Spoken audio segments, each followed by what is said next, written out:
Hello.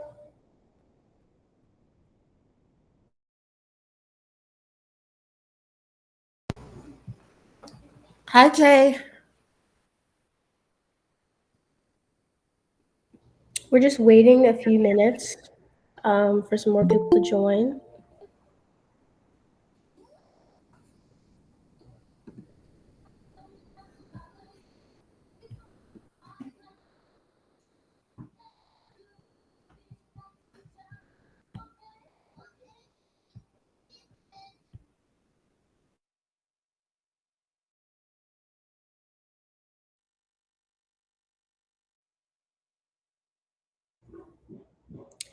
Hi, everyone. We're just waiting a few minutes before we start. If you could scan the QR code or use the link in the chat to sign in, that would be great.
Okay, so I think we have a good amount of people here, so we are going to start.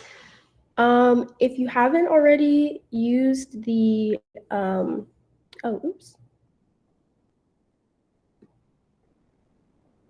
If you haven't already used the link in the chat to sign in, please do that. Let me just pull up the presentation here. Okay. So this workshop is all about parent education. Um, so I'm going to start by talking a little bit about the benefits of gifted and talented education for students.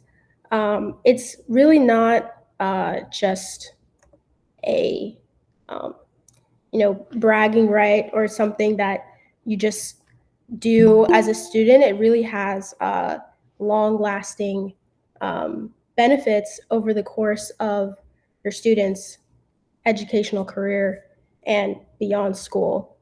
Um, for example, there's tons of different jobs. There's just 3 examples here of jobs that can your student can get useful information from certain courses that they can take in high school um, to inform their career decisions and even give them college credit towards working getting certain jobs. So, for example, if your student wants to be a computer engineer, that's a super popular uh, job sector that's growing at the time. There's a bunch of different uh, classes, advanced placement classes, and IB classes, which we're going to talk more about what specifically those are later. But basically, they're advanced courses that can really help your student hone their skills and also give them college credit. And it's not just STEM courses that can do that. Um, Here, there's some more STEM courses, for example, if your student wants to be a nurse practitioner. But if they want to be something more on the social studies side, like a lawyer, there's more advanced placement classes and IB classes that can really help your student um, kind of advance overall their general career trajectory.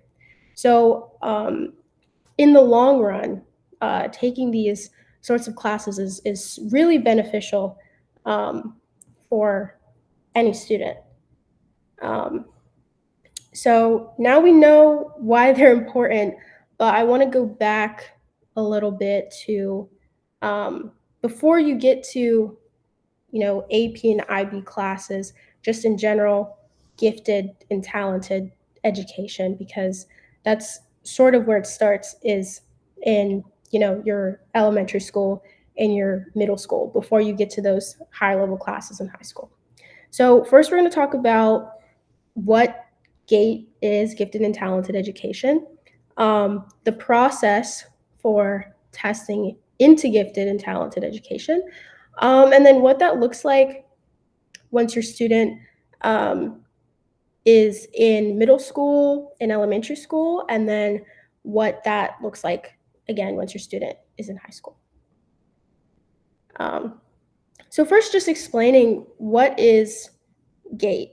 Um, and it varies from state to state what exactly the definition is, but it generally emphasizes a high level of intellectual or creative abilities, excelling in specific academic fields, and or I think this is the most important one, exhibiting a high degree of motivation to learn.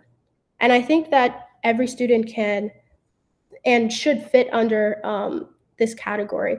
I think that um, a lot more students fit into um, the umbrella of being eligible for gifted and talented under this definition that actually reap the benefits of GATE programs. And so we definitely want to change that.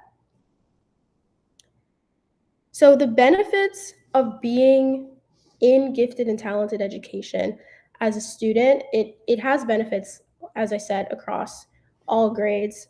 Definitely on the higher age side, right? Preparing students for college level rigor, getting college credits for free, therefore reducing the cost of higher education.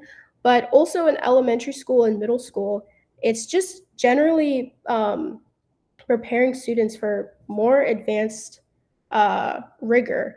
And it kind of builds up on itself, right? If your student in elementary school is prepared for middle school level classes, once they get to middle school, they're ready to, go on to high school stuff. And you can see it kind of just keeps building on itself um, towards high school. Um, so, yes. But there is definitely a negative side of gifted and talented education that comes with the fact that you have to be admitted into gifted and talented education. And once students are admitted or not admitted through tracking, they're kind of grouped by ability level. So tracking is what um, in education is basically just placing certain students who are decided to have a certain ability level with each other and other higher level students in a different group for instruction or classrooms, um, stuff like that. But it can really get uh, the negative side of GATE really shows when students are consistently placed in lower tracks. Um, and certain students are consistently placed in lower tracks, that being Black and Latino students. Um, they're often excluded from these higher level ability groups in school. And there's many different reasons for this. Um, from resource inequities in schools that serve large populations of students of color don't have the funding to have a GATE program. It can be educator bias because one of the main ways that students are placed into higher level ability groups is through their teacher recommending them to join the program.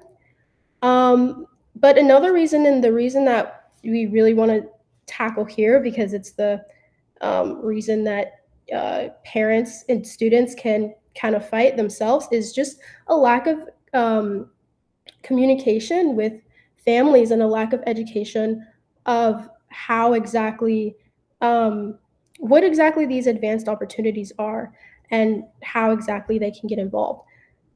So that's kind of what we're looking to tackle through this presentation.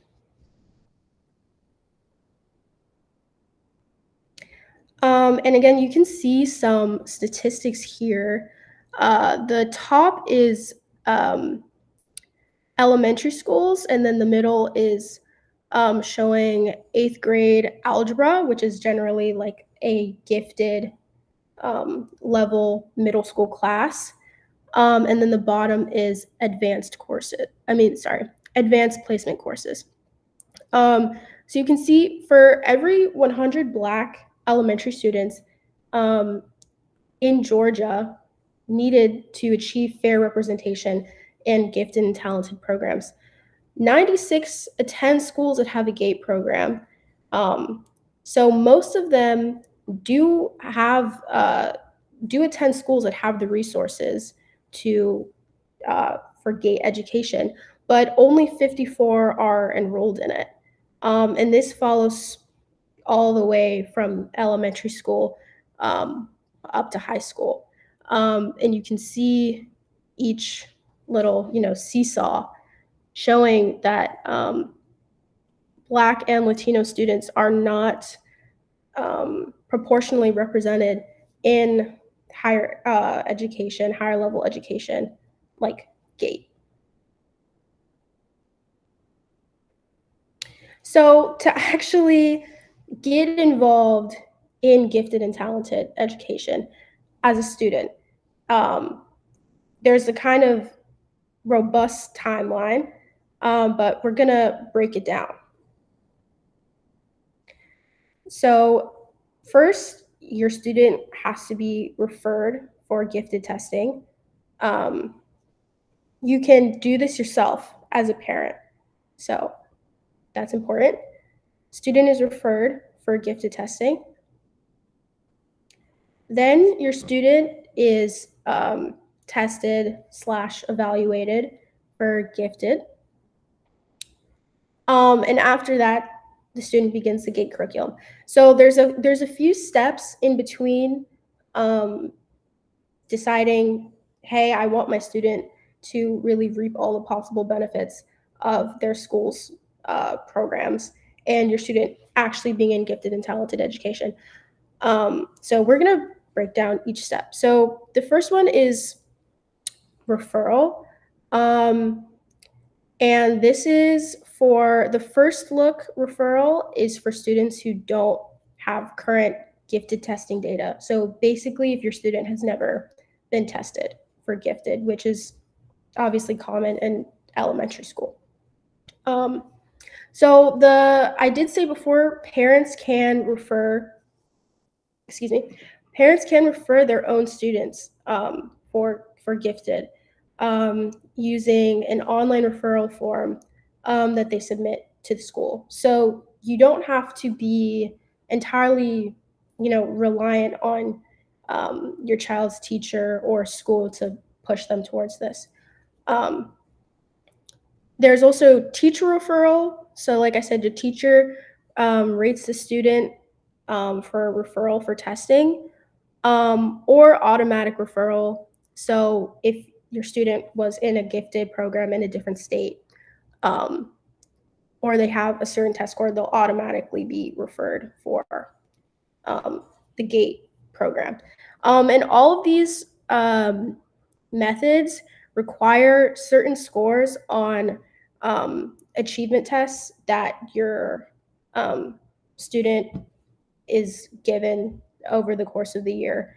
There'll regularly be achievement tests and that sort of thing. So that data is required for a student to be referred for gifted. But through the parent referral method or the teacher referral method, you only need 80th percentile or higher on a reading or math section of the achievement test. So in terms of test scores, the barrier is lower than it seems. It's just really the knowing the process to get into GATE programs. So this is the first look if your student has not tested for gifted before, or they don't have current gifting testing data on record, and testing data from any achievement test that they've taken is relevant for referral for 2 years. So the other way is second look. So this is if 2 years have passed since a student has been referred for gifted before, or they were determined ineligible the first time. There is a second look method. So even if your student goes through the first look path and is determined ineligible for gifted, there's still a second pathway for a student to join the GATE program. And basically through this second look, again, it's just testing data through the achievement test that your student is given during the school day. And the local school will look over testing data and see if the student is eligible for an alternative assignment. for testing. So you basically have two kind of years or testing cycles to refer your student. So once they're referred, then they are able to be evaluated. And this evaluation is, again, through the achievement and ability test.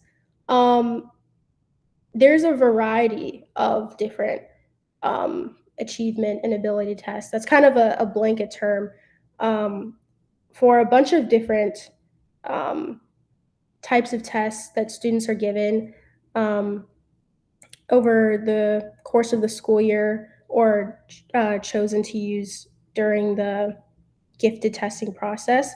You can find a list of all the tests that they use and what specifically they entail on the Atlanta Public Schools gifted website.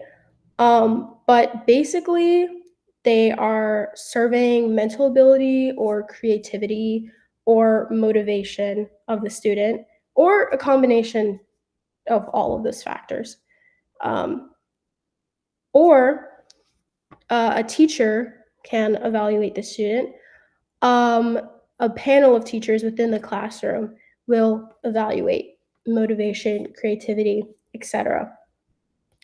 And then once this evaluation process is over, your student is determined eligible or non-eligible. So this long-winded process has to take place over the course of several months, which is why it's very important to be aware if your goal is for your student to join GATE, how long that's going to take. But you can see a kind of general timeline here. Starting at the beginning of the year, the referral window for parents opens as early as September. And then during, you can see the green is MAP test. That's a certain type of achievement and ability test that can be used for referral. And then February, March, there's different tests that your school can choose to use for first look testing. And then May is when parents are informed of student eligibility for gifted for the next school year. So this is really a year-long process that can only begin once your student has started school. So again, it's important to just be aware of this whole process and how long it takes. So after you've gone through this whole months-long endeavor, what does gifted actually look like? It is different depending on whether your student is in elementary, middle, high school, as I've said before. But specifically for elementary school, there's 3 general models that schools will use to serve gifted students. There's the resource model, where a gifted teacher will pull them out of the classroom, a group of gifted students out of the classroom once or more per week for additional work assignments. There's the collaboration model where gifted students are served in the classroom by both their normal homeroom teacher and then also a gifted teacher. And there's the cluster grouping model where the gifted students are again taught in their normal classroom, but their teacher is both GATE certified and their normal homeroom teacher. So these are basically just depending on the school ways that a student will be taught that's in the gifted program. Different methods that they'll again receive higher rigor work and such. So it looks mostly the same in middle school, but it's a little bit different. So there's again the collaborative model where there's one teacher Um, sorry, the collaborative model where there's two teachers, your core academic teacher, and then there's also a gifted endorsed teacher that will provide higher rigor assignments for the student. Um, and then there's also an advanced content model where students can be instructed according to their area of strength. So, again, more advanced stuff in certain subjects.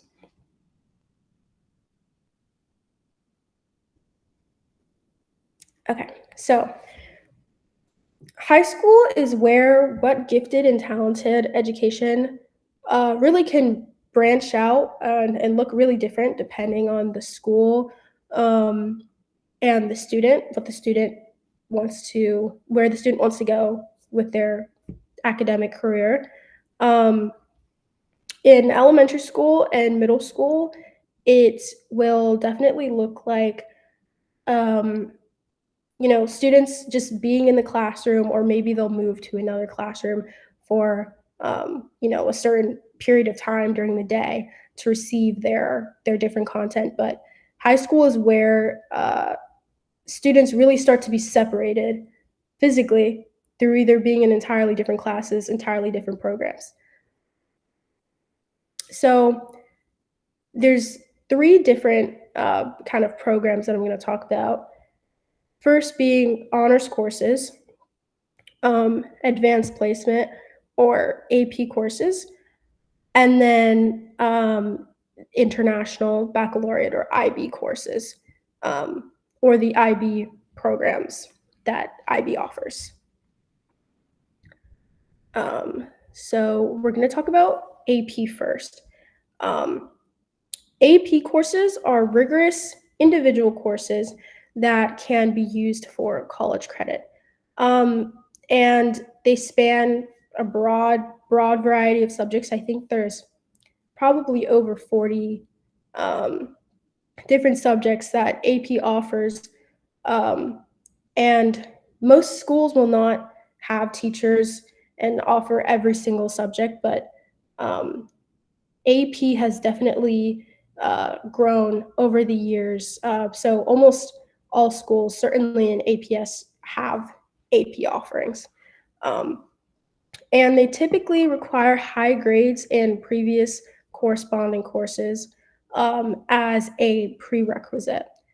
So that's going to look like, for example, if you want to take AP language and composition, so in English class, your student is either going to need um, like an 85 in normal English in like eighth grade, or if they're already in a designated GATE class in middle school, um, they'll only need like an 80 to have the prerequisite grades to enter AP. So again, another example of why being kind of in this track as early as possible is very beneficial.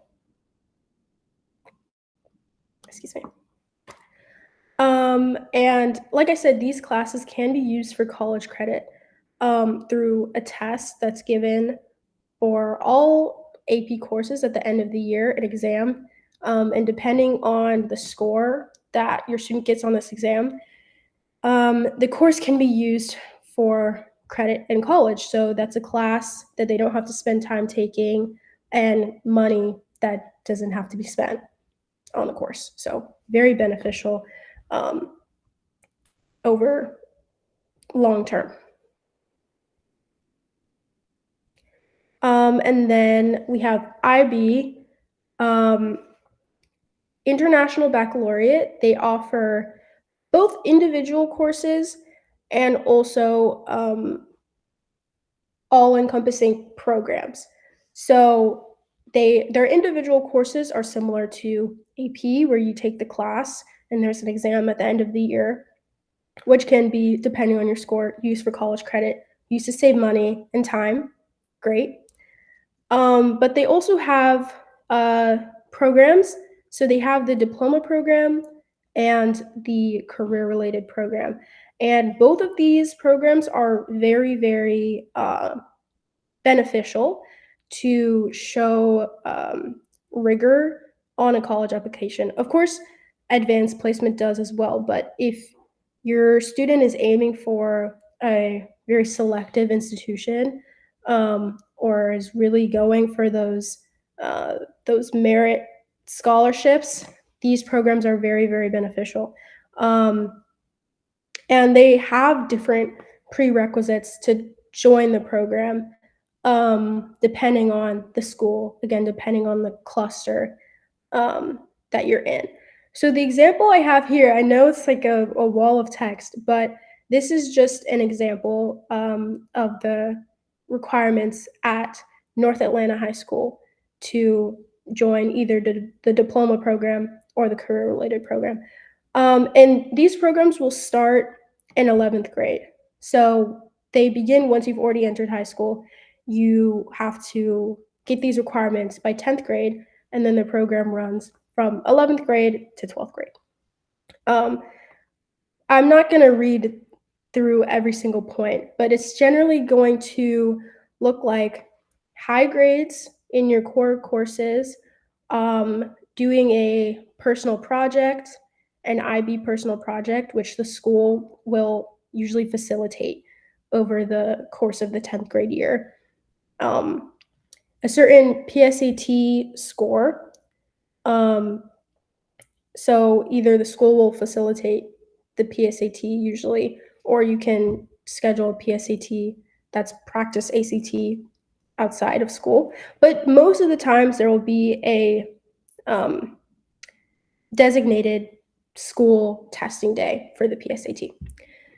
And 2 years of the same language course, and teacher recommendations. That's for DP, the diploma program. And for CP, it's very similar.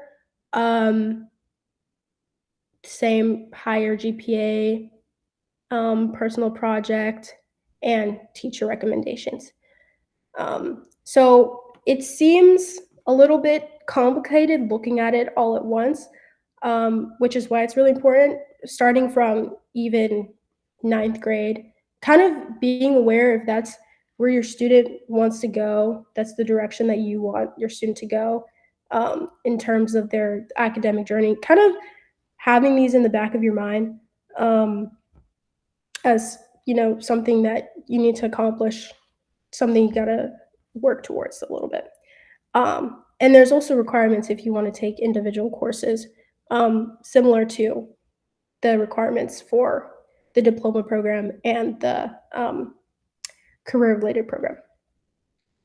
So, yeah, and as I said, these really demonstrate rigor to colleges and, again, save time and money in college. Let's see.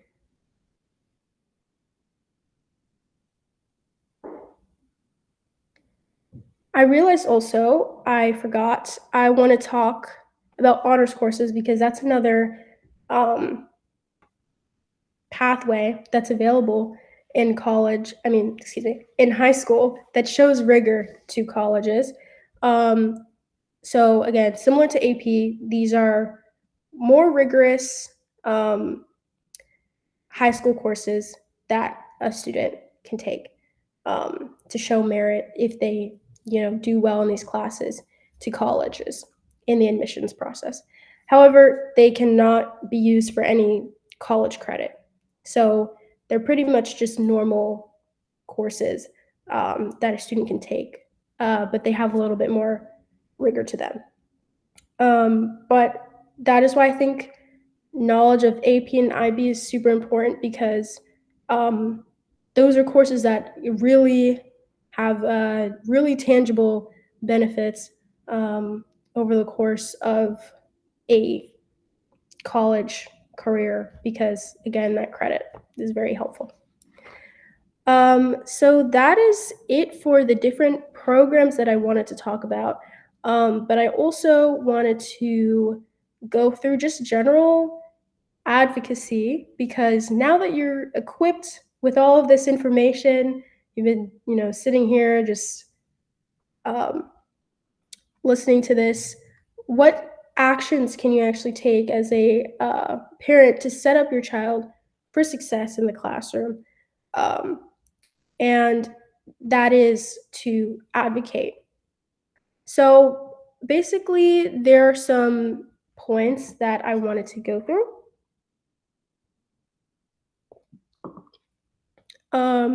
The first one's being kind of earlier in your student's education journey, academic journey.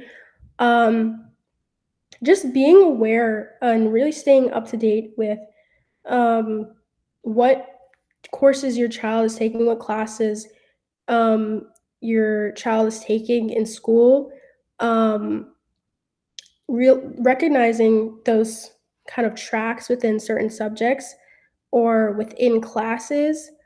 Um, if your student is with the same, kids year after year after year, in terms of grouping, like within classrooms, that's definitely a sign of kind of tracks being put in place. And if your student is in a lower level group, um, you can, advocate for with your child's teacher, um, that there be a plan to improve your child's skills and move them up into a higher level. That should always kind of be the goal. Um, I mentioned earlier prerequisites. I think those are super duper important to watch out for, making sure that all the possible prerequisites for a given path are taken care of for your student. Um, Making sure that uh, those classes are taken. For example, if you want your student to take geometry by ninth grade instead of the usual, um, you know, 10th or 11th, making sure they have algebra done as a prerequisite um, is important. Um, and not only are prerequisites a kind of barrier that can come up, test scores or recommendations can also um, kind of be used as gatekeepers to certain classes. So if that's happening during, class selection and stuff like that, being mindful of that.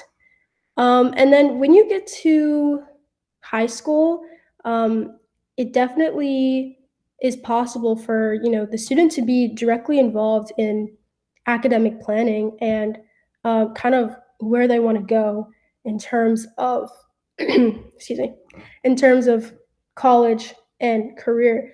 So looking over um, your school's list of classes, catalog they have. Usually they'll have them online. You can literally look up um, X school classes or X school academic planning, and they'll have that available.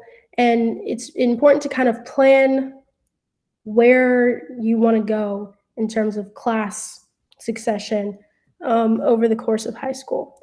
And talking about that with your child, and also any recommendations that a school counselor or teacher has made for the student. Um, and bouncing off of counselors, being mindful that they are there to help the students, obviously, but they might discourage students from taking the most challenging courses or from taking the courses that the student is really interested in terms of career and college, what they kind of want to do going into that stage of their life.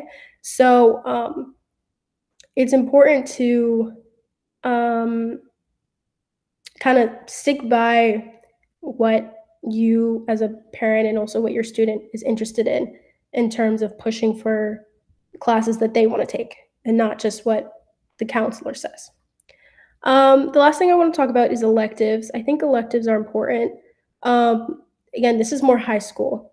Um, the classes that students can really choose exactly what they're doing. Electives like foreign language, journalism, photography. Of course, not all schools are going to be offering these classes, but the ones that they do, encouraging those as opposed to more basic electives um, is important because it boosts critical thinking and other skills. You know, in earlier in your student's academic journey, but also again for college applications, um, extracurricular sorry extracurriculars such as those really show merit.